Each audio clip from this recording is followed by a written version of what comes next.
সুপ্রিয় দর্শক মণ্ডলী, ফ্রন্টলাইনে স্বাগত জানাচ্ছি আপনাদের সবাইকে। দর্শক মণ্ডলী, আমাদের সঙ্গে রয়েছেন শরীফুজ্জামান শরীফ, রাজনৈতিক বিশ্লেষক, এবং রয়েছেন ব্যারিস্টার আসাদুজ্জামান ফুয়াদ, সাধারণ সম্পাদক এবি পার্টি। দুইজনকে স্বাগত স্টুডিওতে। আজকের বিষয় হচ্ছে যে বাংলাদেশ ভারত সম্পর্ক এবং শেখ হাসিনার রাজনৈতিক ভবিষ্যৎ। আপনি জানেন যে এই গত কয়েকদিনে অনেক ঘটনা ঘটেছে, সামনে অনেক কিছু এসেছে, অনেক কিছু পর্দার আড়ালে থেকে গেছে। শেখ হাসিনার সাম্প্রতিক বক্তব্য নিয়ে ঘিরে দুই দেশের সম্পর্ক অনেকটা হিমশীতল হয়ে পড়েছিল।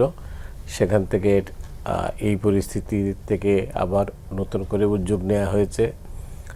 বাংলাদেশের তরফে একটা বিবৃতি দেওয়া হয়েছে, যেটাকে একটা ঐতিহাসিক দলিল হিসাবে বলা হচ্ছে, কারণ বাংলাদেশের রাজনৈতিক বিবৃতি হিসাবে এর বিকল্প ছিল না ওই সময়টাতে।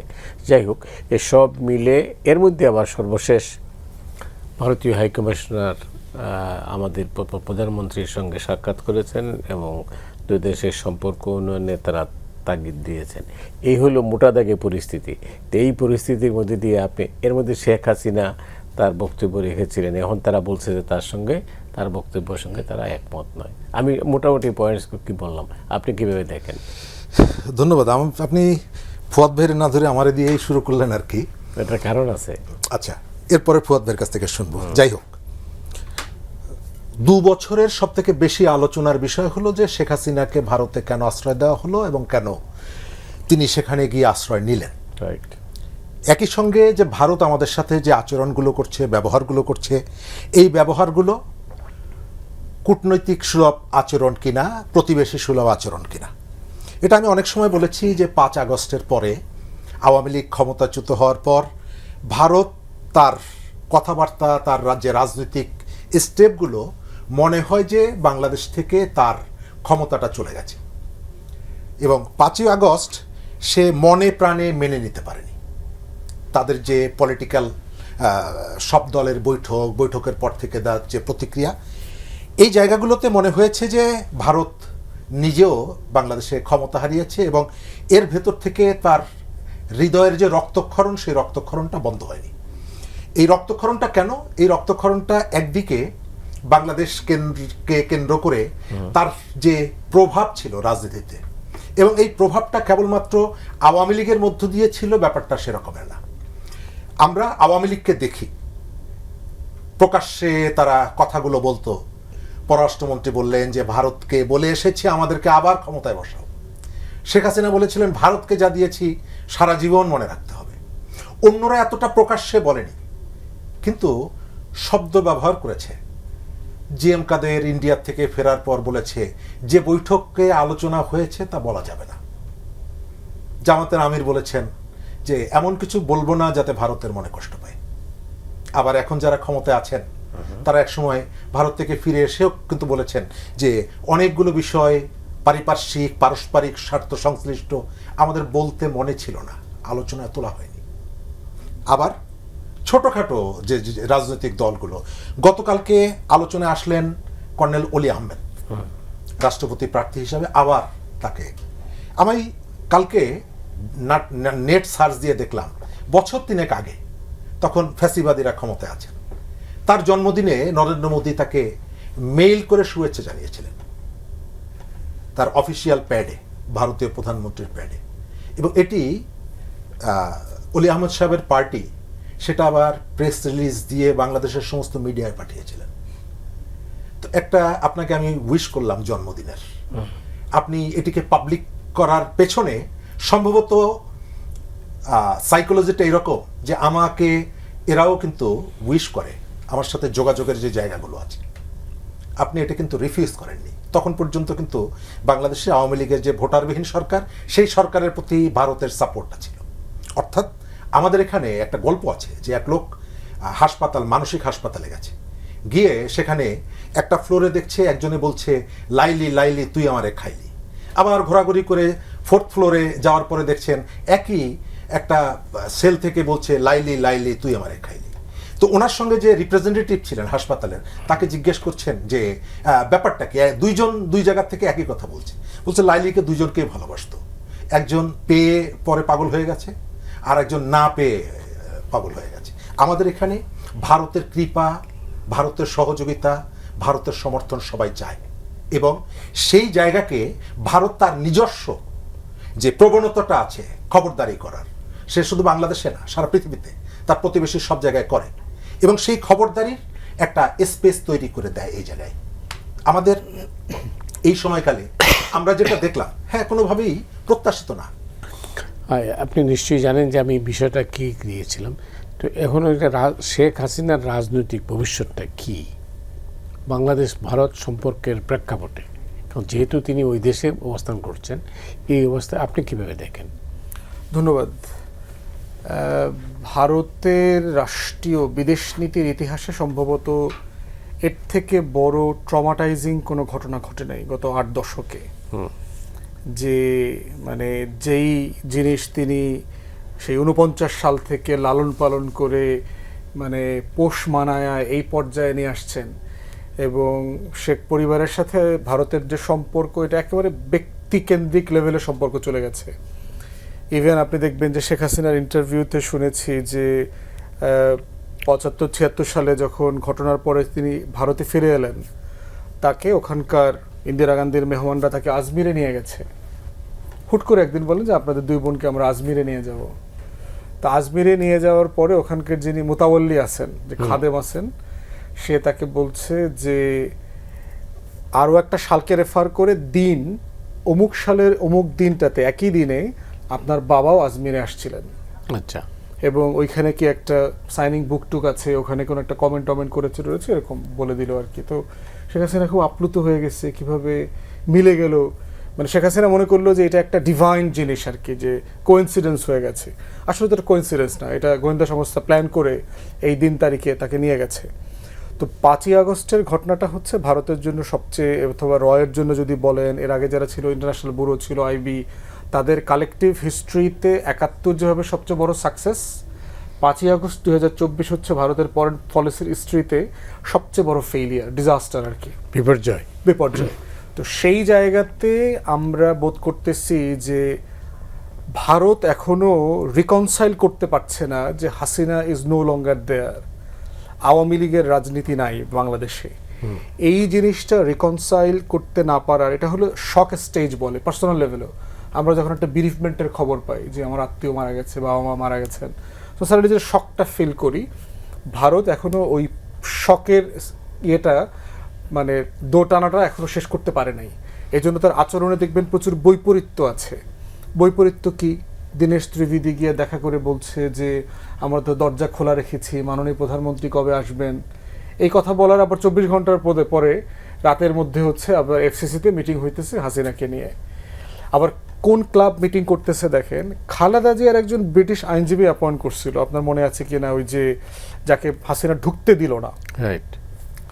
ওই ভদ্রলোক, ওই ব্রিটিশ লয়ার কিন্তু পরে ভারতে গেছিলেন এই এফসিসিতে একটা প্রেস কনফারেন্স করার জন্য, যেহেতু বাংলাদেশে আমি কথা বলতে পারছি না, অ্যাটলিস্ট দিল্লিতে যেহেতু so called largest democracy in the world, ওখানে গিয়ে আমি কথা বলি প্রেসের সাথে। হাসিনা দিল্লিকে বলে কিন্তু সেই প্রেস কনফারেন্সও বাতিল করাইছিলেন। তাহলে আজকে যখন ফরেন মিনিস্টারের আপনার মানে স্পোকসপারসন বলছে যে এটা তাদের নিজস্ব ব্যাপার, এখানে আমাদের কিছু বলার নাই, এটার সাথে ভারত রাষ্ট্রের কোনো সম্পর্ক নাই, এটা সত্য না। তো এটা ভারত সরকারেরই এই বিষয়ে ভিন্নতর আচরণ এর আগে আছে। তাহলে চিন্তা করে দেখেন এই আচরণগুলোকে আপনি কিভাবে দেখবেন। একভাবে পড়ার সুযোগ আছে চাণক্য আকারে, যে আপনি শুনলে আমার সাথে দুষ্টামি করতেছেন, আপনি মুখে মুখে বলতেছেন হ্যাঁ আমরা তো চাই সম্পর্ক উন্নয়ন হোক, স্পিকার আসছে, বেগম জিয়ার জানা যায়, ফরেন মিনিস্টার আসছে, ভারতের অ্যাম্বাসি পর্যন্ত বিএনপির সাথে 15 বছরে দেখা দেয় নাই, এইরকম সম্পর্ক ছিল। সেখানে ফরেন সেক্রেটারি, স্পিকার আইসা মোদির চিঠি দিয়ে গেছে, দাওয়াত দিয়ে গেছে দেশে যাওয়ার জন্য। এগুলো যখন বলছে তখন সে প্রতিদিন আপনার পুশিন করতেছে রাতের বেলায়। সীমান্তে আপনার যে ঘটনাগুলো ঘটছে, আমাদের পশ্চিম বাংলা, আসামের ইলেকশন ক্যাম্পেইনই হয়েছে বাংলাদেশকে কেন্দ্র করে। তো সেই রকম একটা রিয়েলিটিতে, এবং তাদেরকে আপনি কন্টেইন করবার জন্য চেষ্টা করছেন না, কিন্তু আপনি অন্যদেরকে কি কন্টেইন করছেন না? আপনি ককরোচ জনতা পার্টিকে কি কন্টেইন করেন নাই? তার ফেসবুক পেজ কি খায়া দেন নাই? তাহলে আপনি গণতন্ত্রের কথা বলছেন, কন্টেন্ট করছেন না, রাজনীতি ডেমোক্রেসি তার বক্তব্য, আমি কিভাবে কন্টেন্ট করব, কিন্তু আপনি তো অন্য অনেকের বক্তব্য কন্টেন্ট করছেন। আপনি যেই শিক্ষাবিদ ককরোচ জনতা পার্টির ওখানে গিয়ে অনশন করছিল, তাকে পুলিশ গিয়ে জোর করে ধইরা আইনা হাসপাতালে নিয়ে তাকে খাওয়াইছে না, ফোর্স ফিট করছে না, তার অনশন ভাঙাইছে না, তো করছে তো।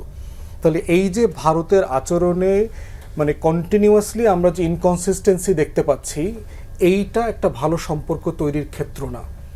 ভারতকে মেনে নিতে হবে যে আওয়ামী লীগের রাজনীতি, শেখ হাসিনার পলিটিক্স দেশে ফিরবে না, ইটস গন। কিন্তু বাংলাদেশ আছে, বাংলাদেশের 20 কোটি মানুষ আছে, এখানে হিন্দু, মুসলমান, বৌদ্ধ, খ্রিস্টান সবাই মিলেমিশে এই দেশে থাকবে। তাহলে আপনি এই রাষ্ট্রের সাথে সম্পর্ক রাখবেন না? এই রাষ্ট্র তো আপনার ভূ রাজনৈতিক সফরেন্টির কোশ্চেন। আপনার দেশের 1/3 আমার পেটের ভিতরে, বাংলাদেশের পেটের ভিতরে তার 7 সিস্টার্স। আপনার 7 সিস্টার্স এবং পশ্চিম বাংলা, বিহার, উড়িষ্যা পর্যন্ত টোটাল ইকোনমির বেসলাইন হচ্ছে বাংলাদেশ। আপনি দেখছেন পশ্চিম বাংলায় মিষ্টি বিতরণ হয়েছে যেদিন ভিসা ওপেন করেছে। তাহলে সেই রকম একটা জায়গাতে দিল্লিকে must come with fair hand. সে যদি ফেয়ারলি না আসে, সে যদি ক্লিন হ্যান্ডে না আসে, তাহলে যেটা হচ্ছে যে আগের মতো করে আপনি দালালি করায়া বাংলাদেশের গণমাধ্যম আর বুদ্ধিজীবীদেরকে দিয়ে এই সম্পর্ক আপনি ধরে রাখতে পারবেন না। কিন্তু বাংলাদেশের অলমোস্ট এন্টায়ার পপুলেশন চায় ভারতের সাথে একটা সম্মানজনক রিলেশনশিপ। এই ব্যাপারে দেখবেন যে কোনো দ্বিমত নাই। আমরা বারবার বলেছি যে ভারত কি চায়? ভারত চায় যে আমি তার টেরিটোরিয়াল ইন্টিগ্রিটি, তার ভূখণ্ডের অখণ্ডতার ব্যাপারে আমি এনশিওর করব। সবাই একমত। বাংলাদেশের কোনো রাজনৈতিক দল, কোনো দায়িত্বশীল নেতা এই ব্যাপারে তার ভিতরে কোনো হেনুমন্যতা নাই, দ্বিমত নাই। দ্বিতীয়ত উল্টা দিকে কি, আমার সাথে ভারতের 4টা মোটা দাগে দ্বিপাক্ষিক ইস্যু আছে, আপনি এটা ডিল করবেন কিনা? সব কার্ড হচ্ছে ভারতের হাতে। গত 55 বছর ভারত বারবার প্রমাণ করেছে এর কোনোটা সমাধান হচ্ছে না। তার কারণে আমরা কিন্তু ভারতের সাথে সম্পর্ক তৈরি করবার ক্ষেত্রে উজাড় করে দেয়া ছাড়া কোনোভাবে কৃপণতা করি নেই। কিন্তু ভারত তো উদারতা দেখাচ্ছে না। তাহলে এক পক্ষ উদারতা দেখায়, উজাড় করে দিয়ে কিভাবে একটা সম্পর্ক ধরে রাখা সম্ভব?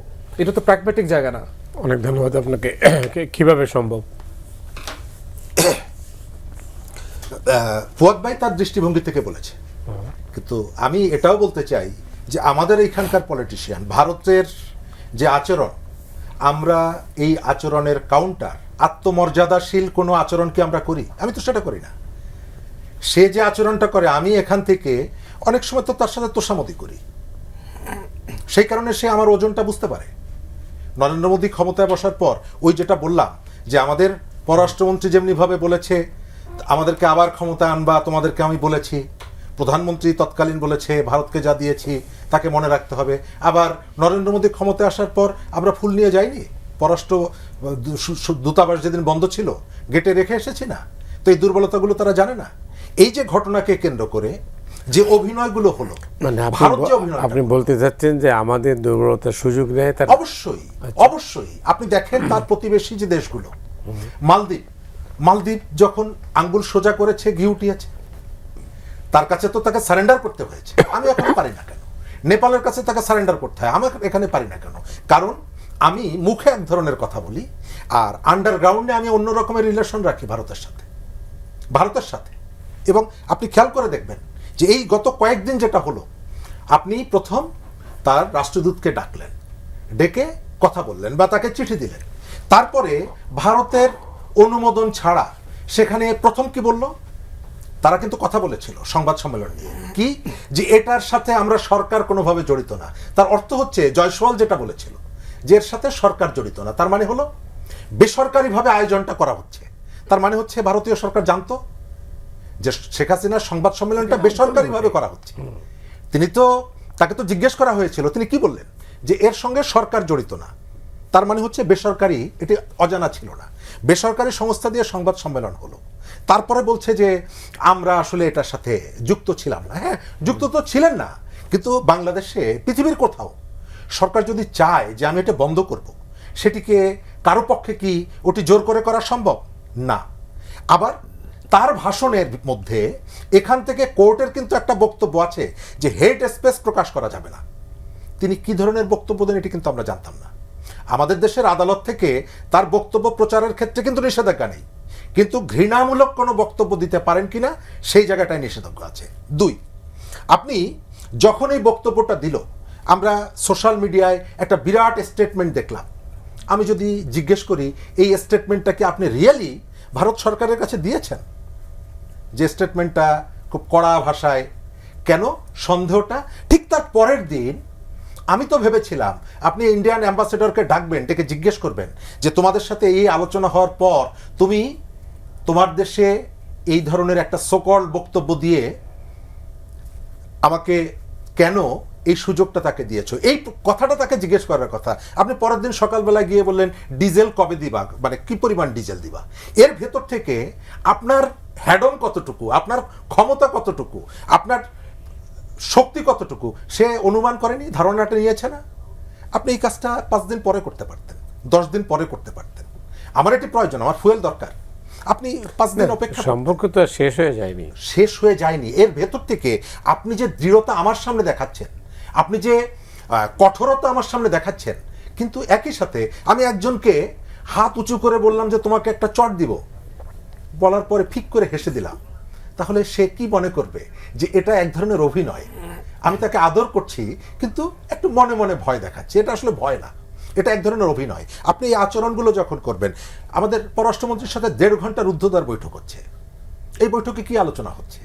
আবার এই যে বৈঠকগুলো, এই বৈঠকগুলো কি মনে হয় যে আমাদের এখান থেকে এই বক্তব্যের প্রেক্ষিতে যে ধরনের অ্যাকশন দেখানোর কথা সরকারের পক্ষ থেকে, পাবলিক সেন্টিমেন্ট, হ্যাঁ সমস্ত পাবলিক এইগুলোর সাথে যুক্ত না, কিন্তু পাবলিকের একটা বড় অংশ তারা মনে করে যে এই যে জায়গাগুলোতে সরকারের দৃঢ় হওয়া দরকার। আমি তো দৃঢ়তা দেখি না, আমি বরং দেখি যে কতগুলো জায়গায় একটু মানে এক ধরনের সমঝোতার একটা চেষ্টা আছে, পাবলিকরে এক ধরনের কথা বলা, পাবলিকের বাইরে আর এক রকমের কথা বলা। এবং আমি রাজনৈতিক দলগুলোর উদাহরণ দিলাম, ডিপ্লোমেসি তো এটাই। এটা ডিপ্লোমেসি।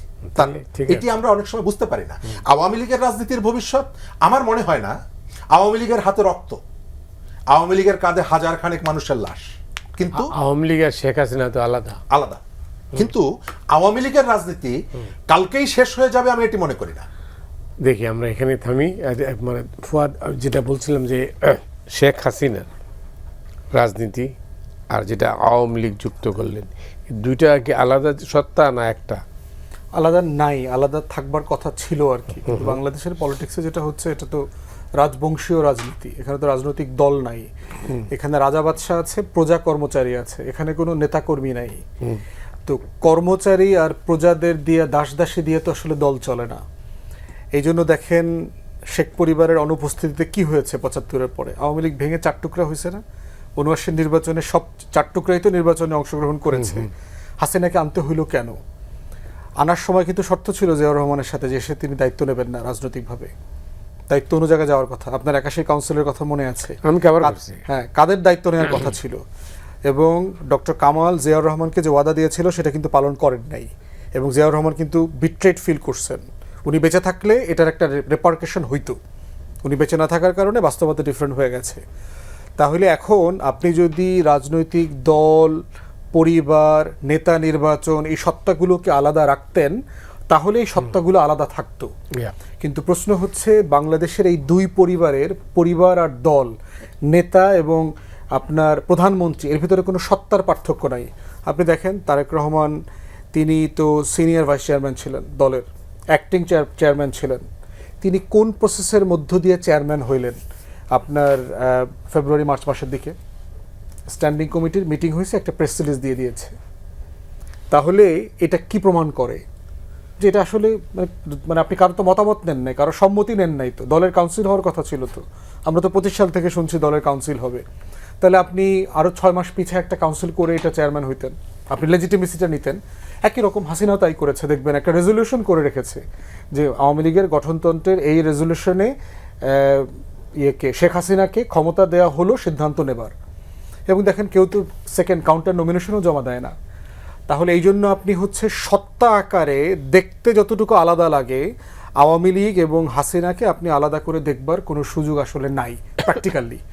এবং এই জন্য দেখেন যে ক্ষমতার কাঠামোতে কিভাবে হয়েছে। আওয়ামী লীগের পুরো সময়টা দেখেন, রাজনৈতিক মিটিংগুলো কি আপনার গণভবনে হয় নাই?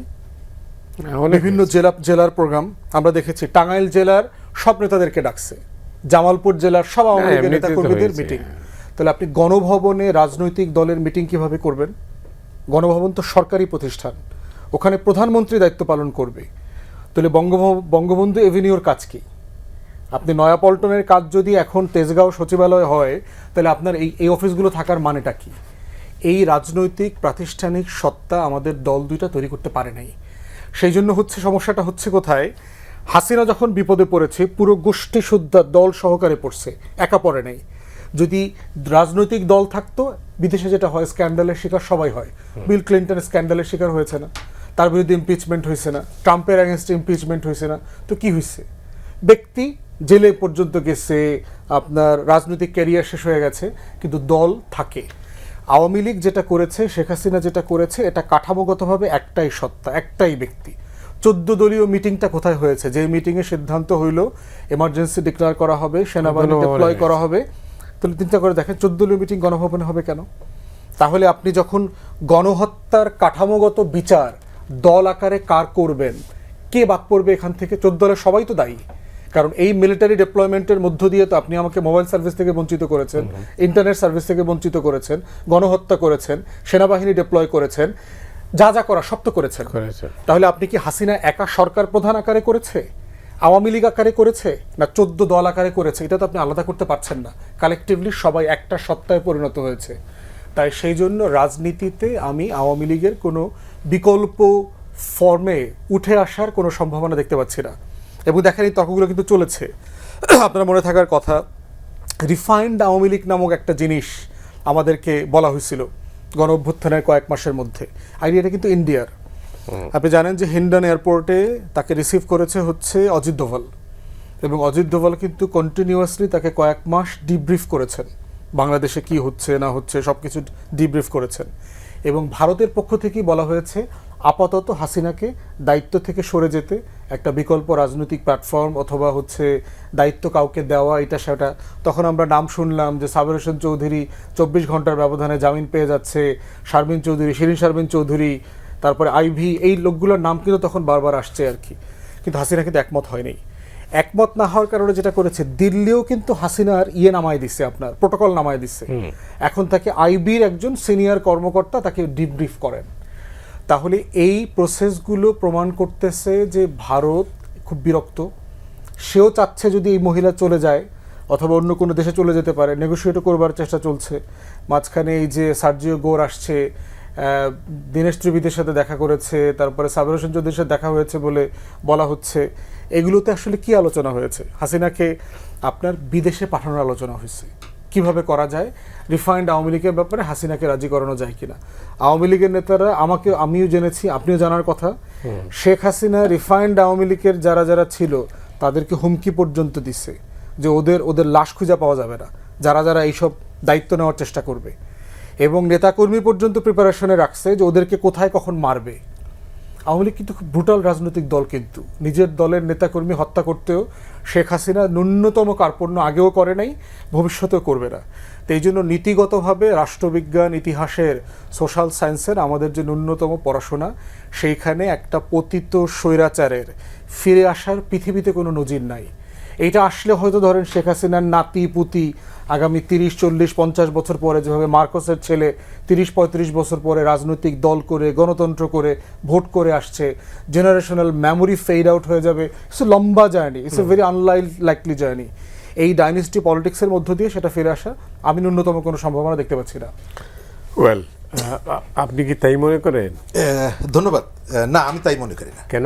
আমি এটা মনে করি যে আমাদের দেশের রাজনীতি এখনো ভক্তিবাদের উপরে টিকে আছে, ভক্তিবাদের উপরে টিকে আছে। তা ঠিক আছে। যে পলিটিশিয়ানরা দেশের প্রেসিডেন্ট হওয়ার মতন যোগ্যতা রাখেন, স্পিকার হওয়ার মতন যোগ্যতা রাখেন, তারা ওই ভক্তিবাদের জায়গা থেকে বেরিয়ে গিয়ে আলাদা প্ল্যাটফর্ম করলেও টিকে থাকতে পারে না। 111 তার উদাহরণ, 111 তার উদাহরণ। তাদেরকে আবার মূলধারায় ফিরতে হয়। মূলধারা মানে পরিবারের কাছে, পারিবারিক যে রাজনীতি। ফুয়াদ ভাই যথার্থই বলেছেন। কিন্তু আমরা এর বাইরে এই পারিবারিক রাজনীতি, তার মধ্যে গণতন্ত্র নাই, তার মধ্যে জবাবদিহিতা নাই, তার মধ্যে কল্যাণ নাই, তার মধ্যে জনগণের সাথে সম্পর্ক নাই। কিন্তু মজার ব্যাপার হচ্ছে এরগুলো যাদের মধ্যে আছে তারা 12, 15, 20, 25-এর বেশি হতে পারছি না, 50-এর বেশি হতে পারছি না। আর ওরা আজকে এ কালকে সে, ওরাই কিন্তু ক্ষমতাটা চালিয়ে যাচ্ছে। তো মেজরিটি যদি ডেমোক্রেসি হয় তাহলে আমাকে ওইটাই মেনে নিতে হবে, আমি যেহেতু না, পারছি না। কিন্তু এই বিতর্কটা যেখানে, যে বিতর্ক না ঠিক না, বক্তব্যটা এটা আসছিল যে স্বৈরাচারের ইতিহাস যদি পর্যালোচনা করা হয় বিশ্বব্যাপী, যে কেউ ফিরে আসেনি আর। তো আপনি বলছেন যে আপনি ভিন্নমতকে, আমার ভিন্নমত এই কারণে, আমার ভিন্নমত এই কারণে যে এখানে একটা বিকল্প রাজনীতি আপনি গড়ে তুলতে পারেননি। 5 আগস্টের পরে যে অল্টারনেটিভ রাজনীতিটার কথা আমরা শুনেছিলাম, বারবার শুনেছিলাম। আপনি সরকারি দলকে বিএনপির জন্ম কত, বিরোধী দলকে জামাতের জন্ম কবে? তার অর্থ হচ্ছে আপনি পুরনো বন্দোবস্তর যে রাজনৈতিক শক্তির কথা বলছেন, এখন পর্যন্ত তো লিড তারাই দিচ্ছে। নতুন বন্দোবস্তর যারা জুলাইয়ের পরে, জুলাইয়ের স্পিরিটকে ধরে যাদের জন্মটা হলো, তাদের তো বিকাশ হলো না। আপনি কি তাহলে হাসিনার ব্যাক করার সম্ভাবনার কথা বলছেন? আমি এই মুহূর্তে, কালকে পরশু বা 15 বছরে আওয়ামী লীগ আপনি এই পরিস্থিতিতে নিশ্চিহ্ন হয়ে যাবে, এটি আমি মনে করি না। এই কারণে মনে করি না, ওই যেটা বললাম, আওয়ামী লীগের কাউন্সিল, সৈয়দ আশরাফ চলে যাচ্ছে, দৃশ্যগুলো মনে আছে। সব কিছুর পরে তারা বললেন যে আপার উপরে সমস্ত দায়িত্ব আমরা দিয়ে গেলাম। আপা সিদ্ধান্ত নিলেন কে প্রেসিডিয়ামের মেম্বার হবে, কে, অর্থাৎ একজন ব্যক্তি। এখনকার যারা আছেন তারাও কিন্তু একই, এর থেকে খুব বেশি ডিফারেন্স নাই। রাষ্ট্রপতি নির্বাচন একজন ঠিক করবেন কাকে এ করবেন, কিন্তু তারপরেও তাদের দলের উপরে তাদের একচ্ছত্র যে নিয়ন্ত্রণ, সেই নিয়ন্ত্রণটা আছে। সেকেন্ড হলো, এই দেশের মাস পিপলের মধ্যে এই দুটো দলের যে একটা বিপুল সংখ্যক কর্মী সমর্থক আছে, এটা তো অস্বীকার করা যাবে না। তৃতীয়ত হচ্ছে যে আমরা এখানে বিকল্প রাজনীতি তো তৈরি করতে পারিনি। এই যে জুলাইয়ের ভেতর থেকে তারুণ্যের যে শক্তি, সেই শক্তিকে আমরা এস্টাবলিশ করতে পারিনি। তাহলে কি হতে পারে? আওয়ামী লীগ যদি না থাকে, আওয়ামী লীগ ভেঙে বিএনপির সাথে চলে যাবে, নতুনের দিকে আসছে না। ধরেন যে আওয়ামী লীগ তার নানা রকমের হতাশা, তার গড়ে ওঠার সম্ভাবনা না থাকার পরে এই আওয়ামী লীগের যে কর্মীরা, সেই কর্মীরা কি রাজনীতি করবে না? করবে। কোথায় যাবে? সে কি এনসিপিতে আসবে? সে কি অমুক পার্টি তমুক পার্টিতে যাবে? না, সে চলে যাবে বিএনপিতে। তার মানে হলো যে এই যে ধারা এ বি, এই দিক সেই দিক, আমাদের রাজনীতি তো সেখানেই ঘুরপাক খাচ্ছে। হাসিনা আসুক কি আসলে সেটা অন্য কথা। সেকেন্ড জায়গাটা হচ্ছে, আমি মনে করি তাকে আনা উচিত। কেন আনা উচিত? ওই যেটা বললাম, আমি চাই না, আপনি যদি নারায়ণগঞ্জে রাফিউর রাব্বির কাছে জিজ্ঞেস করেন, যার ছেলেকে শামীম ওসমানরা হত্যা করেছে, অয়ন ওসমান সহ, রাফিউর রাব্বি কখনোই বলবে না যে আমি শামীম ওসমানকে দুবাইয়ের মার্কেটের সামনে দেখতে চাই। সে চাইবে ঢাকার পুরনো কোটকাছারি রোডে শামীম ওসমানকে সেখানে দেখতে চায়। বাংলাদেশে এই যে অনুশোচনাহীন আওয়ামী লীগ, যার কাঁধের উপরে এত সংখ্যক মানুষের লাশ, শেয়ার মার্কেট থেকে 40,000 কোটি টাকা যারা হারিয়েছে, তারা কখনোই চায় না যে আপনি ওই দিল্লিতে বসে শীতাতপ নিয়ন্ত্রিত রুমের মধ্যে থাকেন। আপনি আসেন, এসে মুখোমুখি হন। কিন্তু আমার কাছে আমি যেটা দেখি যে আমাদের মনে হয় কথার ভেতর থেকে কি যেন একটা আমরা দেখতে পাই। কোনটা? আমি বেনজির আহমেদকে ইন্টারপোল দিয়ে ধরে আনতে চাই, স্পেশাল লবিস্ট নিয়োগ করে ধরে আনতে চাই। একই অভিযোগ থাকার পরেও আরেকজনের যখন আসার কথা বলে, তখন আমি তাকে বলি তুমি আসলে কিন্তু তোমার ফাঁসি হবে। তার মানে হচ্ছে, আমার যেটা ধারণা, যে আমি চাই যে তুমি না আসো। আমাদের গত 15 বছরে আওয়ামী লীগের অত্যাচার, দুষ্কর্ম, লুণ্ঠন, হত্যা, এর যারা ভিকটিম, তারা সবাই চায়, আমার ধারণা তারা সবাই চায় যে তারা যাদেরকে অভিযুক্ত করে, তারা এসে ওই নাজিমউদ্দিন রোডের জেলখানার মধ্যে থাকুক, অথবা কাশিমপুর কারাগারে জায়গা হোক, অথবা কোর্ট কাচারিতে, তারা এসে আইনের মুখোমুখি হোক। আর একটা অংশ চায় না যে বাবা তোরা ওইখানে থাক, আমরা এইখানে থাকি। অন্যরকম একটা অ্যানালাইসিস অবশ্য। হ্যাঁ, নেগেটিভসটা মন্দ না। আপনি কি মনে করেন? একটা বিষয় দেখেন যে ফেড আউট হওয়ার একটা প্রসেস আছে, পলিটিক্যাল প্রসেস আছে। এটা শুধু আমাদের রিসেন্ট পাস্টের এক্সাম্পল দিই, মুসলিম লীগ। আপনার আওয়ামী লীগের থেকে তার অবদান তো ভারতবর্ষে অনেক বেশি। হ্যাঁ, তা তো এই দলটা, যার বিরুদ্ধে আমরা একটা জনযুদ্ধ করলাম 71-এ, 70-এর নির্বাচনে সে ইলেকটোরাল প্রসেসের মধ্য দিয়ে ওয়াইপড আউট হয়ে গেল। এই নেতাকর্মীগুলো কোথায়? তার তো একটা বিশাল সাজানো বাগান ছিল না এই অঞ্চলে? অবশ্যই। তারা কোথায়? মুসলিম লীগের নেতাকর্মীরা কোথায়? মুসলিম লীগ নামক কিন্তু এখনো নিবন্ধিত রাজনৈতিক দল আছে। আছে। এখন সে 70-এর নির্বাচনে হারলো, 71-এর যুদ্ধে হারলো, এর মানে কি মুসলিম লীগ 72, 73, 74 নাই হয়ে গেছে? 79 পার্লামেন্টে মুসলিম লীগের লোকজন এমপি হয়ে আসে নাই? ফেয়ার নির্বাচনেই এমপি হয়ে অনেকে চলে আসছে। এখন পলিটিক্যাল প্রসেস হচ্ছে এরকম যে ফেড আউট হবার একটা দীর্ঘ সময় লাগে। মানুষ তো, আপনি মানুষকে রিপ্লেস করতে তো গুলি করে পারবেন, একটা হলো মেরে পারবেন রিপ্লেস করতে, আর দ্বিতীয়ত হচ্ছে জেনারেশনাল রিপ্লেসমেন্ট, এই প্রসেসে পারবেন। তো সেইখানে দেখেন যে এই মানুষগুলোর একটা বড় অংশ কিন্তু বিএনপি অবজার্ভ করে ফেলছে, যারা মুসলিম লীগের রাজনীতি করতেন। কারণ 75-এর বাস্তবতার কারণেই হচ্ছে যে অনেকের পক্ষে তার আওয়ামী লীগ করা সম্ভব ছিল না, কারণ সে 71-এ তার প্রতিপক্ষ ছিল, 70-এ তার প্রতিপক্ষ ছিল। তাহলে সেই জায়গায় দেখেন মাওলানা ভাসানীর দল, তারপরে হচ্ছে জিয়াউর রহমানের দল, বিএনপি তাদেরকে অ্যাবজর্ভ করবে। একটা অংশ নিষ্ক্রিয় হয়ে গেছে, কেউ কেউ জাতীয় পার্টি করেছে, কেউ দেশ ছেড়ে চলে গেছে। পলিটিক্যাল প্রসেসের ফেড আউট হবার প্রসেস এটাই। রিক্রুটমেন্ট যখন বন্ধ হয়ে যায়, এটা কি হবে? যেমন গত 2 বছরে কি কেউ ছাত্রলীগ করা শুরু করেছে? আমি কোনোদিন ছাত্রলীগ করি নাই, যুবলীগ করি নাই, স্বেচ্ছাসেবক লীগ করি নাই, কিন্তু গত 2 বছরে 5 তারিখের পরে ছাত্রলীগ করা শুরু করছি, আওয়ামী লীগ করা শুরু করছি। এটা কি সম্ভব? এটা সম্ভব না। 2 বছর থেকে এই দলের আর কোনো রিক্রুটমেন্ট নাই। এই রিক্রুটমেন্টটা জিরো হবে, আর পুরাতনরা ফেড আউট হবে। এর ভিতরে কিন্তু অ্যাবজর্ভেশন প্রসেস শুরু হয়ে গেছে। এই যে দেখেন বিশাল জনগোষ্ঠী এবার বিএনপিকে ভোট দিয়েছে না, আওয়ামী লীগের নেতাকর্মীরা ক্যাম্পেইন করেছে না, কোথাও কোথাও জামাতের জন্য করেছে। ইস্যুটা হলো সেফটি, কে কোথায় ক্ষমতাসীন, কে কোথায় আমাকে নিরাপত্তা দিতে পারবে, কে কোথায় আমাকে বাজারে উঠলে পরে কেউ হেনস্থা করবে না, এইটার গ্যারান্টি দিতে পারবে। তো এই প্রসেসের মধ্য দিয়ে সে ফেড আউট হবে, নিষ্ক্রিয় হবে, বিকল্প ব্যালট বেছে নেবে। এবং দেখেন যে আমি ইতিমধ্যে মানে রেশিও দিয়ে দেখিয়েছি যে বিএনপি যে 3,76,00,000 ভোট পেয়েছে, এর মিনিমাম 2.25 কোটি ভোট হচ্ছে আওয়ামী লীগ এবং হিন্দু মাইনরিটির ভোট। বিএনপি এইবার প্রথমবারের মতো এমন অনেক সিটে জিতেছে যেটা সে তার 50 বছর অথবা 47 বছরের ইতিহাসে কোনোদিন জেতে নাই। এরকম 50-60টা সিট আছে। আবার বিএনপি জিতেছে কিন্তু না ভোট জিতেছে। আবার দেখবেন যে ডমিনেন্ট হিন্দু মেজরিটি আছে, অথবা 30%, 35, 40%। সবসময় আওয়ামী লীগ অথবা হিন্দু এমপি হয়েছে, এইবার ধানের শীষ থেকে এমপি হয়েছে। তাহলে এই ভোটের শিফট কিন্তু হচ্ছে। ডাকসুতে দেখেন জগন্নাথ হলের ছেলেরা কোথায় ভোট দিয়েছে, ডমিনেটলি ছাত্রদলকে ভোট দিয়েছে। যেখানে হিন্দু ক্যান্ডিডেট আছে আবার হিন্দু ভোট দিয়েছে, মাইনরিটি ছিল, যেমন মেঘমল্লার বসু জিএস ক্যান্ডিডেট ছিল, সে কিন্তু ওখানে ডমিনেন্ট ভোট পেয়েছে। আবার ভিপি পদে দেখবেন সাদেক কায়েমরা 8-10টা ভোট পাইছে, আবির ডমিনেন্ট ভোট পেয়েছে। তাহলে কাঠামোগতভাবে যেটা হয়, মানুষের রুচি অ্যাডজাস্ট করে ফেলে। আপনি যখন বিদেশে যাই, আপনি লম্বা সফরে যান, যখন তখন তো ভাত খাওয়া যায় না, তো আপনি চাইলেই তো একটু আলু ভর্তা দিয়ে পান্তা ভাত খাইতে পারবেন না। ওই দেশে যা আছে তাই খাইতে হয়। বিদেশে গেলে আমরা এভাবে অ্যাডজাস্ট করে খাই। তো সমাজ কাঠামোর মধ্য দিয়ে হচ্ছে আওয়ামী লীগের নেতাকর্মীরা গ্র্যাজুয়ালি ফেড আউট হবে, অ্যাবজর্ভ হবে এবং অ্যাডজাস্টেড হবে। এই প্রসেসের মধ্য দিয়ে রাজনৈতিক দল বিলীন হয়, সারা দুনিয়াতে হয়েছে। নিজাম ইসলাম পার্টি দেখেন 54-এর নির্বাচনে দ্বিতীয় বৃহত্তম রাজনৈতিক দল ছিল, 34টা তার সিট ছিল। নিজাম ইসলাম কোথায় আজকে? জাসদ ধরেন তো ডেমোক্রেটিকলি খুব ভালো করে নাই, সে মানে ফোর্স আকারে অনেক পাওয়ারফুল ফোর্স ছিল।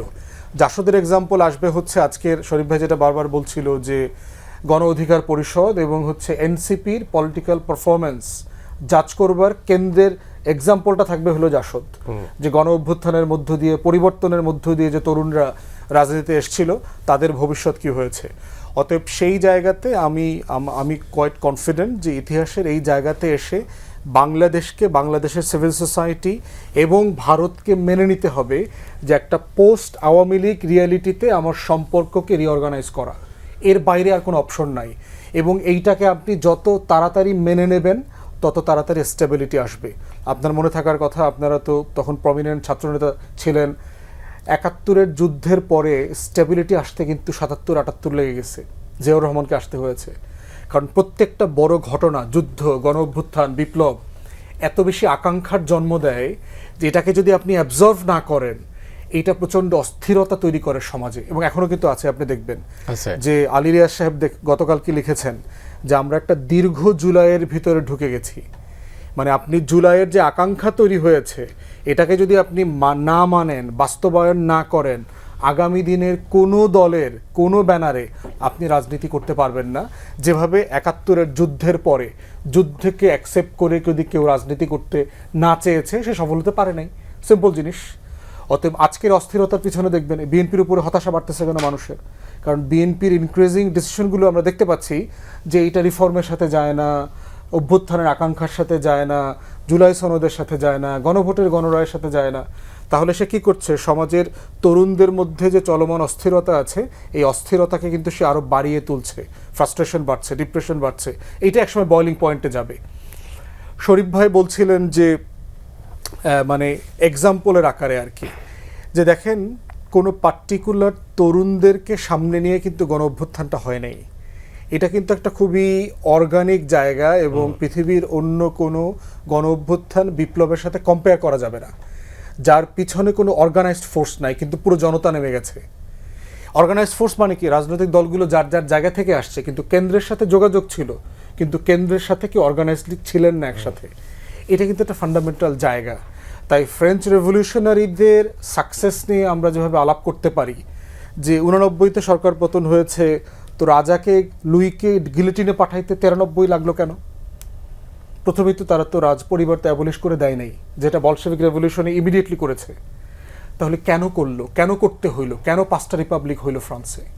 অতএব সেই তর্কে এনসিপি অথবা এই তরুণদেরকে আমার মনে হয় দায় আকারে দেখার সুযোগ নাই।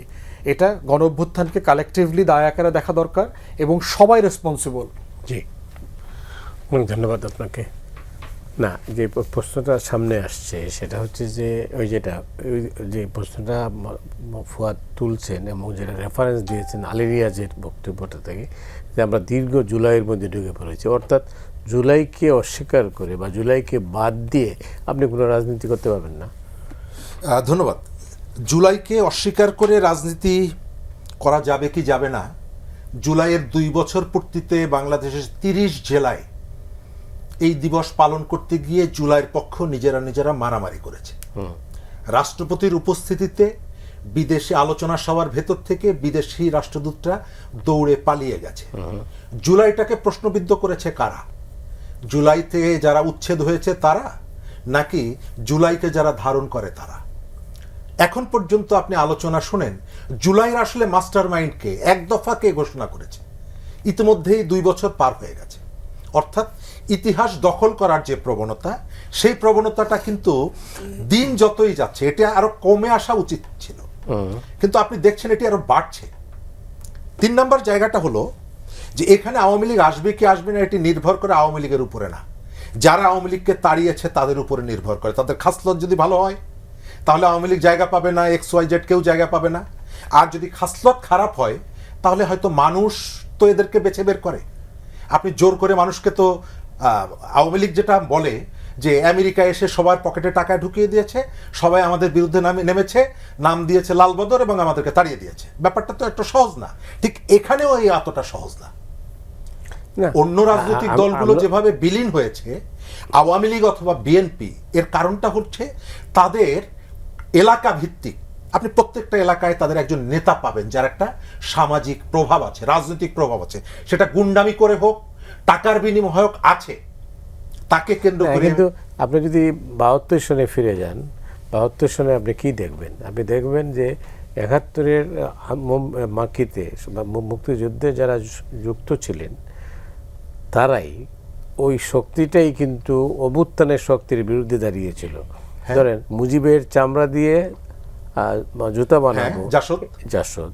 তো জাসদ ছিল কি 71 সনের মূল শক্তিদের মধ্যে তো একটা, অবশ্যই। তো তাইলে কি দাঁড়ালো?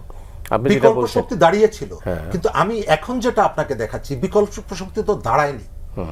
আপনার যে প্রচেষ্টাগুলো, সেই প্রচেষ্টাগুলো আপনি অনেক সময় দেখবেন যে সবজি তার স্মুথলি কিন্তু বৃদ্ধিটা হয় না, একটা পর্যায়ে যে সে থেমে যায়। আমাদের এখানে অল্টারনেটিভ, এই যে ফোর্সটা শিফট হয়ে অন্য যেখানে যাবে সেই জায়গাটা আপনি তো তৈরি করতে পারেননি, বরং সেটাকে বিতর্কিত করেছেন। এক। দ্বিতীয়ত, এই জন্য আপনি কাকে দায়ী করবেন? এটার জন্য আমি যারা পতাকাটা নিয়েছিল, জুলাইয়ের পক্ষে ছিল, আমি তাদেরকে দায়ী করব। কারণ এদের মধ্যকার যে আচরণগুলো আপনি দেখছেন, গতকালকে পুরো সোশ্যাল মিডিয়া ভাইরাল হয়ে গেছে যে শাহজাহান খানের সাথে শিক্ষামন্ত্রী বসে আলোচনা করছে পরীক্ষা নিয়ে।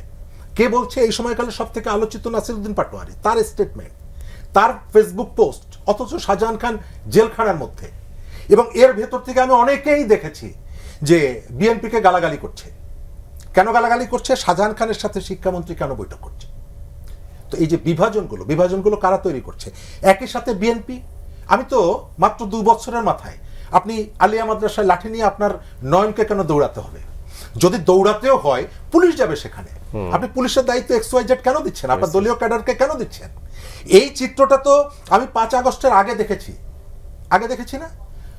টিএসসি টু নীলক্ষেত পর্যন্ত ছাত্রলীগ লাঠি নিয়ে দৌড়াচ্ছে। তো একই ঘটনার যে 2 বছরের মাথায়, এটি কি প্রত্যাশিত ছিল? না। সেকেন্ড জায়গায় ফুয়াদ ভাই যেটি বললেন, সাবের হোসেন চৌধুরী 24 ঘন্টার মধ্যে জামিন পেয়ে গেল। সরকারে কে ছিল? ডক্টর ইউনূসের সরকার। তো সেই সরকারের সময় কিভাবে 24 ঘন্টার মধ্যে জামিন পায়? আপনি জানেন যে তাকে দিয়ে একটা বিকল্প আওয়ামী লীগ গঠন করার চেষ্টা হচ্ছে। তার মানে হচ্ছে সরকার এটি জেনে তাকে জামিনের ব্যবস্থা করেছিল। কেউ জামিন পেল না, কেবল সাবের হোসেন চৌধুরী জামিন পেল। যে সাবের হোসেন চৌধুরী আওয়ামী লীগের নেতা 24 ঘন্টার মধ্যে জামিন পেল, এবং আপনি জানেন যে তাকে কেন্দ্র করে রিফাইন্ড আওয়ামী লীগের একটা চেষ্টা হচ্ছে। তাহলে সরকারের কোন সরকার কোথা থেকে কিভাবে কোন সাবের চৌধুরীকে দিয়ে এখানে এই শক্তিটাকে আবার পুনর্গঠনের সুযোগ নেয়, এটা তো আপনি ক্লিয়ার না। সেকেন্ড জায়গাটা হচ্ছে আমার অবজারভেশনটা প্র্যাকটিক্যাল জায়গা থেকে বলছি, আমি গ্রামের ছেলে। জি প্লিজ। আওয়ামী লীগ যারা হয়েছিল গত 15 বছর, আওয়ামী লীগ হয়েছিল তো অনেক, এদের একটা বড় অংশ আওয়ামী লীগ ছেড়েছে। কিন্তু আওয়ামী লীগ যারা ছিল তাদের একটা বড় অংশ আওয়ামী লীগ এখনো ছাড়েনি। যেমনি ভাবে বিভাগীয় সমাবেশগুলোর সময় আপনার মনে আছে, কলার ভেলাই করে বিএনপির বরিশালের সমাবেশে যারা এসেছিল, বিএনপি আরো যদি 50 বছর ক্ষমতার বাইরে থাকতো, এই কলার ভেলার ওই কর্মীটা বিএনপি ছাড়তো না। এই দলগুলোর মধ্যে আপনি ক্রিটিক করার অনেকগুলো জায়গা আছে, তাদের অনেক সমালোচনা আছে, কিন্তু এত সমালোচনা থাকার পরেও তারা কোনো না কোনোভাবে কেন যেন মানুষের ওই জায়গাটার, আস্থার জায়গাটা তৈরি করে নেয়। আমি বলতে পারি মানুষ ভুল হয়তো হতে পারে, কিন্তু আমি পারি না। আমি এত শুদ্ধ, এত সবকিছুর দিক থেকে, আমি চিন্তার দিক থেকে অনেক অগ্রসর, কিন্তু আমি তো বড় হতে পারি না, বড় হয়ে যাচ্ছে তারা। আমি যেটা মনে করি যে এই প্রেক্ষাপটে আপনি চাইলেও রাজনৈতিক যে সমীকরণ, ফুয়াদ ভাই বললেন বিএনপির অনেকেই জিতেছে, হ্যাঁ জামাতেরও তো জিতেছে। ফরিদপুর 1-এর যিনি এমপি জামাতের, বিশ্ববিদ্যালয়ের শিক্ষক ছিলেন জাহাঙ্গীরনগর, পণ্ডিত লোক, তিনি নিজে বলেছেন যে আওয়ামী লীগের ভোটে আমি জিতেছি, এখন যে রাস্তাঘাট বানাচ্ছি আওয়ামী লীগের নেতাদের বাড়ির সামনে নিয়ে বানাচ্ছি। তার মানে হচ্ছে, এবং তিনি নিজে বলছেন যে তাদের ভোট আছে। এখন এই ভোটটা আপনি কালকেই এই ভোটটা একেবারে বিচ্ছিন্ন হয়ে যাবে, চলে যাবে না। এই দেশে আওয়ামী লীগ এবং বিএনপি, একটা শ্রেণীর শিশু জন্মগ্রহণ করে আওয়ামী লীগ হয়ে, একটা শ্রেণীর শিশু জন্মগ্রহণ করে বিএনপি হয়ে, এটা রিয়েলিটি। তাকে যেটা বলতে যাচ্ছেন যে এই দুইটা দলই থাকছে, মানে উনি যেটা বিকল্প শক্তির, মানে বিকল্প শক্তি তো ভালো কাজ করলে বিকল্প শক্তি হতে শক্তি পারতো, আছে। ভালো কাজ সেই উদাহরণটা দেখাতে পারেনি। এটা আপনাকে- আমি ইয়ে ভাইয়ের সাথে, শরীফ ভাইয়ের সাথে একমত না এই জায়গাটাতে। একটা বিষয় দেখেন যে জেনারেশনাল শিফট হয়ে গেছে বাংলাদেশের পলিটিক্সে। পুরাতন দলগুলো আসলে কারা করছে? আপনি দেখবেন যে আমি তো নির্বাচন করেছি, গ্রামে গঞ্জে যাদের বয়স 40-45 প্লাস, এই জনগোষ্ঠী মূলত হচ্ছে আপনার পুরাতন রাজনৈতিক দলগুলোর সাথে সম্পর্কিত। এবং নতুন জেনারেশনের ভিতরে যদি আপনি দেখেন, খুব বেশি দল করার টেন্ডেন্সি নাই, কোনো দলই করে না। এবং গণ অভ্যুত্থান যে ক্যারেক্টারটা তৈরি করেছে, তার কোনো দলের প্রতি কোনো লয়্যালটি নাই। মানে রাজ পরিবারের যে লয়্যালটির কোশ্চেন, এই কোশ্চেনটা গণ অভ্যুত্থান ভেঙে দিয়েছে। এবং এই সংখ্যাটা কিন্তু পরিমাণে অনেক। আপনার টোটাল এই বছরই তো 3.5 কোটি প্লাস নতুন ভোটার আসছে এই নির্বাচনে। 5 বছর পরে এটা আপনার 4.5-5 কোটিতে চলে যেতে পারে। তরুণ ভোটারের সংখ্যা কিন্তু এমনিতে 6 কোটির উপরে। সবাই হয়তো ভোট দেয় না, এর ভিতরে আপনার পুরাতনরা মারা যাবে, ফেড আউট হবে, নিষ্ক্রিয় হয়ে যাবে। এই প্রসেসের মধ্য থেকে আমরা দেখতে পাচ্ছি 5 থেকে 10 বছরের ভিতরে যে আকাঙ্ক্ষা তৈরি হয়েছে, আপনি যদি আকাঙ্ক্ষা ডেলিভার করতে না পারেন, পুরাতন কোনো রাজনৈতিক দল শুধু ব্যানার দিয়ে, বংশ দিয়ে এখানে এই পলিটিক্সটা করতে পারবে না। দ্বিতীয়ত হচ্ছে শরীফ ভাই যেটা বারবার বলছিল যে এই যে বিএনপি আওয়ামী লীগের যে লোকাল কাঠামো, দেখেন এটা তো আমরা জানি, এটা ক্লায়েন্ট প্যাট্রন পলিটিক্স হিস্টোরিক্যালি আমাদের এই অঞ্চলগুলোতে সব জায়গাতে আছে আর কি। ক্ষমতা কাঠামোর প্রশ্ন। আপনি আজকে টাকা ঢালেন, দেখেন আপনার চারপাশে, আমাদের অঞ্চলে আমাদের এলাকার এক এমপি ছিল, তার একটা বিখ্যাত কথা আছে ওই এলাকাতে আর কি, সেটা হচ্ছে যে কাঁঠাল পাতা দিলে ছাগলের অভাব হবে না, মানে নির্বাচনের আগে টাকা দিলে আমার ভোটের কোনো অভাব হবে না। তাহলে আমাদের দেশের অধিকাংশ রাজনীতিবিদ যারা এমপি মন্ত্রী হন, তারা জনগণকে কিন্তু এইটাই মনে করেন, তারা ছাগলই মনে করেন। ছাগল মনে করেন বলেই তাকে ওই যে বিকাশে, নগদে, ফুসপানি, বিরানি, অটো, রিক্সা, ভ্যান এগুলো করে তার ভোটটাকে তার এক জায়গাতে আনেন, একটা জায়গাতে আনেন। এবং এইটা নিজস্ব একটা মানে একটা প্রজেক্টের মতো। এটা গণতন্ত্র না, এটা নির্বাচন না, এটা ভোট না, এটা নির্বাচনে জেতার একটা প্রকল্প আর কি। এবং দেখবেন যে নির্বাচনের 1 বছর আগে সবাই এলাকাতে মুভ করবে। এখন কিন্তু কেউ এলাকায় যায় না, খোঁজখবর রাখে না। অধিকাংশ এমপিরা দেখবেন কেউ এলাকার কোনো খোঁজখবরের মধ্যে নাই। 6 মাস 8 মাস আগে ঢুকবে যে এলাকাতে, কাঁঠাল পাতা নিয়ে ঢুকবে, বস্তায় বস্তায় কাঁঠাল পাতা নিয়ে ঢুকবে আর বিতরণ করবে, পাবলিক আবার খাবে। এখন এটার ভিতরে অনেক ডিপ ইস্যু আছে, আর্থসামাজিক বাস্তবতা আছে। যে দেশে কোটি কোটি গ্র্যাজুয়েটরা বেকার, তার রাজনৈতিক নেতার পিছনে দৌড়ানো ছাড়া, তার দাসত্ব করা ছাড়া কি করার আছে?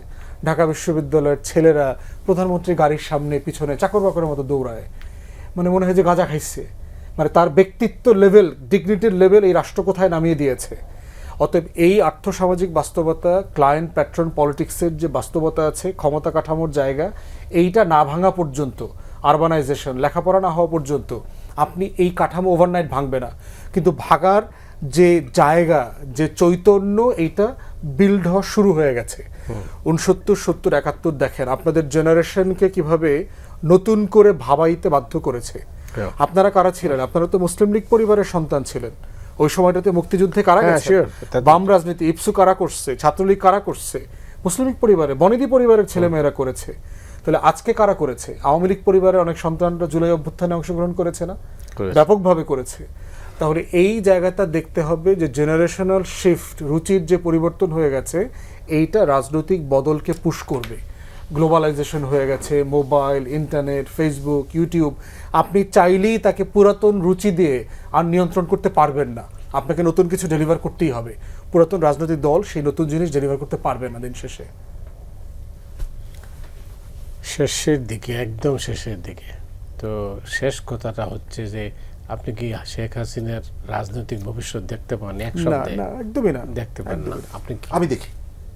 আমি এখন পর্যন্ত বাংলাদেশে, এটা দুর্ভাগ্যজনক, অপ্রত্যাশিত হলেও বাংলাদেশে এখনো দুটো বড় রাজনৈতিক ওই দল। পর্যন্তই থাক, আপনি দেখেন। আমি দেখি। আর ফুয়াদ দেখেন না, এটা দর্শক জাজ করবেন বা ভবিষ্যতে রাজনীতি বলবে যে আসলে কি হয়েছে। আমাদের হাতে সময় নেই, এখানেই শেষ করতে হচ্ছে। শরীফুজ্জামান শরীফ, আপনাকে অনেক ধন্যবাদ। ধন্যবাদ ব্যারিস্টার আসাদুজ্জামান ফুয়াদ, আপনাকেও। দর্শক, আপনারা যারা এই অনুষ্ঠান দেখলেন, আপনাদের সবাইকে ধন্যবাদ জানিয়ে আজকে এখানে বিদায় নিচ্ছি।